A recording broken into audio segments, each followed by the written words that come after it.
আজকের এই ক্লাসে আমরা শিখব ফিউচার ইনডেফিনিট টেন্স। এবার ফিউচার ইনডেফিনিট টেন্স আমরা কাকে বলবো? যে কাজটি এখনো হয়নি কিন্তু কি হবে, সেটাকে আমরা বলবো কি ফিউচার ইনডেফিনিট টেন্স। এবার সেটা কতক্ষণ পরে হবে?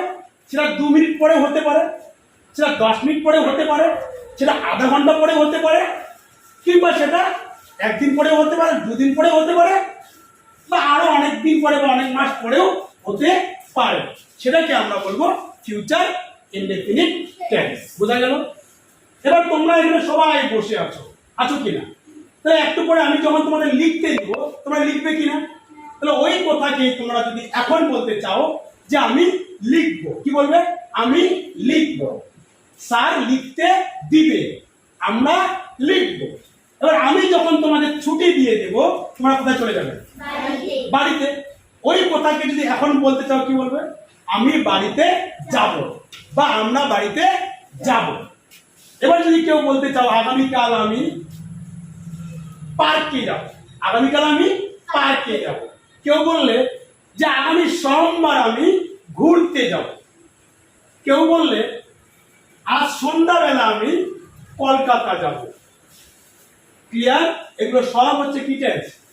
Future indefinite tense. ক্লিয়ার? আর এই টেন্সের গঠনটা কি? প্রথমে কি হবে? সাবজেক্ট প্লাস কি উইল প্লাস ভার্বের কি form? Past form plus object. কি বললাম? সাবজেক্ট প্লাস উইল প্লাস ভার্বের past form plus object. Clear? এবার এখানে একটা প্রশ্ন আছে। যখন আমরা গ্রামার বইয়ে পড়েছি বা যখন আমরা গ্রামার বই পড়ি, সেখানে একটা নিয়ম দেওয়া আছে। কি নিয়ম? যে আই এবং উইর সঙ্গে কি বসে? শ্যাল বসে। কার সঙ্গে শ্যাল বসে? আই এবং উইর সঙ্গে শ্যাল বসে। কিন্তু মডার্ন ইংলিশ বলতে যে ইংলিশটা এখন চলছে, সেই ইংরেজিতে শ্যালের ব্যবহার প্রায় নাই বললেও চলে।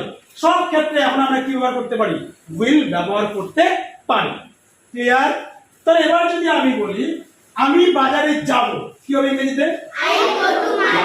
আমি বাজারে যাব। গুড। আমরা বাজারে যাব। তোমরা বাজারে যাবে।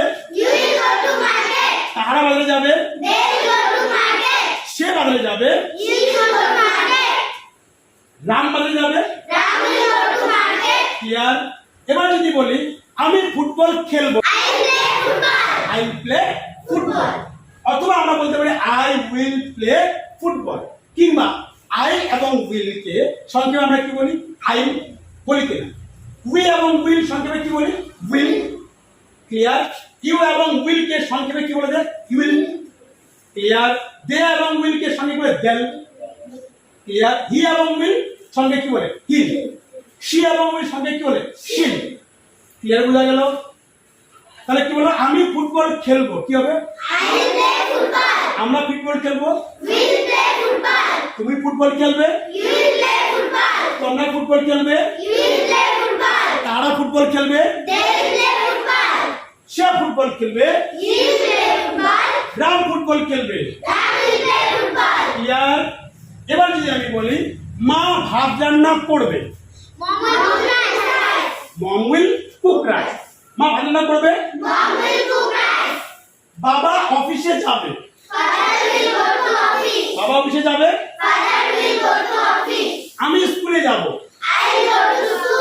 এবার যদি এই বাক্যগুলিকে আমরা নেগেটিভ ফর্মে ব্যবহার করি, কি ফর্মে? নেগেটিভ ফর্মে। যে আমরা বাজারে যাব না, আমরা স্কুলে যাব না, তারা ফুটবল খেলবে না, তাহলে আমরা কিভাবে বলবো? ক্লিয়ার? এই যে যাব না, খাবো না, ফুটবল খেলবো না, এইরকম যদি থাকে সেক্ষেত্রে আমরা প্রথমে কি বসাবো? সাবজেক্ট, তারপরে উইল নট, অথবা উইল নট কে সংক্ষেপে আমরা কি বলতে পারি? ওন। মনে থাকবে? ভার্বের কি ফর্ম? পাস্ট ফর্ম প্লাস কি অবজেক্ট। মনে থাকবে? তাহলে কি হলো? সাবজেক্ট প্লাস উইল নট, অথবা সংক্ষেপে কি বলতে পারি? ওন প্লাস ভার্বের past form plus object. Clear? বোঝা গেল? তাহলে বলো তো এবার আমি স্কুলে যাব না। I won't go to school. আমি স্কুলে যাব না। অথবা আমরা কি বলতে পারি? I will not go to school. এখানে আমি কি বলতে পারি? I will not go to school. আজ আমরা সংক্ষেপে বলি I won't go to school. বাবা অফিসে যাবে না। মা ভাত রান্না করবে না। মম won't cook rice. আমি স্কুলে যাব না। আমরা খেলবো না। এবার যদি আমরা প্রশ্ন করি, ফিউচার ইনডেফিনিট টেন্স দিয়ে কি করি, প্রশ্ন করি, তাহলে আমরা উইলটাকে কি বলবো, সামনে বলবো। কোনটাকে সামনে বলবো, উইল। তাহলে এক্ষেত্রে বাক্যের গঠন কেমন হবে, প্রথমে হবে উইল, তারপরে কি হবে সাবজেক্ট, ভার্বের কি ফর্ম, ফার্স্ট ফর্ম প্লাস কি অবজেক্ট। তো এবার যদি বলো আমি কি বই পড়বো, উইল আই রিড বুক। আমি কি বই পড়বো, আমরা কি বই পড়বো, উইল উই রিড বুক। আমরা কি বই পড়বো, তুমি কি বই পড়বে, তোমরা কি বই পড়বে, তারা কি বই পড়বে, সে কি বই পড়বে, রাম কি বই পড়বে। ক্লিয়ার? এবার যদি বলো মা কি রান্না করবে, উইল মম কুক। মা কি রান্না করবে, বাবা কি অফিসে যাবে, will father go to office. বাবা কি অফিসে যাবে, তারা কি ফুটবল খেলবে, তারা কি ফুটবল খেলবে। বুঝা গেল? এবার যদি আমরা এই প্রশ্নের উত্তর দিতে চাই, তাহলে উত্তর আমরা কয়ভাবে দিতে পারি, একটাকে বলি আমরা হ্যাঁ, একটাকে বলি কি না। এবার আমি প্রশ্ন করব এবং তার সঙ্গে হ্যাঁ এবং না দিয়ে আমরা কি দেব, উত্তর দেব। ক্লিয়ার? তুমি কি স্কুলে যাবে, হ্যাঁ আমি স্কুলে যাব, না আমি স্কুলে যাব না। বাবা কি অফিসে যাবে, বাবা কি অফিসে যাবে, হ্যাঁ বাবা অফিসে যাবে,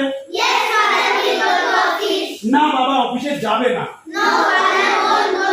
No father won't go to office. Again,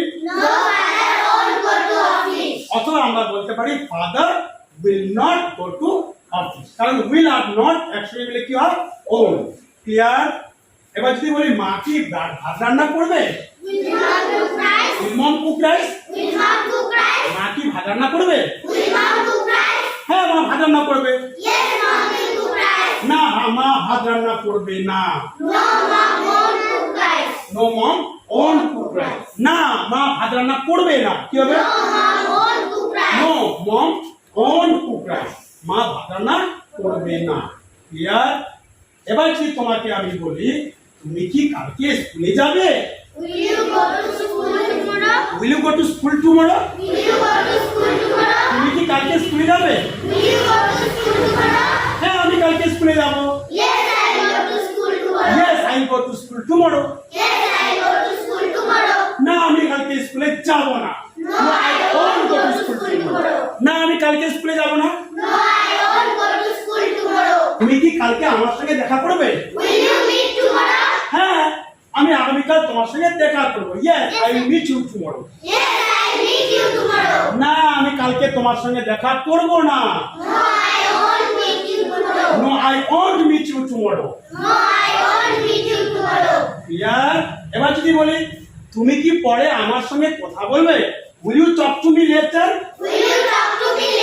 তুমি কি পরে আমার সঙ্গে কথা বলবে, হ্যাঁ আমি তোমার সঙ্গে পরে কথা বলবো, না আমি তোমার সঙ্গে পরে কথা বলবো না, no I won't talk to you later। বোঝা গেল? এবার তাহলে এভাবে আমরা ফিউচার ইনডেফিনিট টেন্সকে ব্যবহার করতে পারি।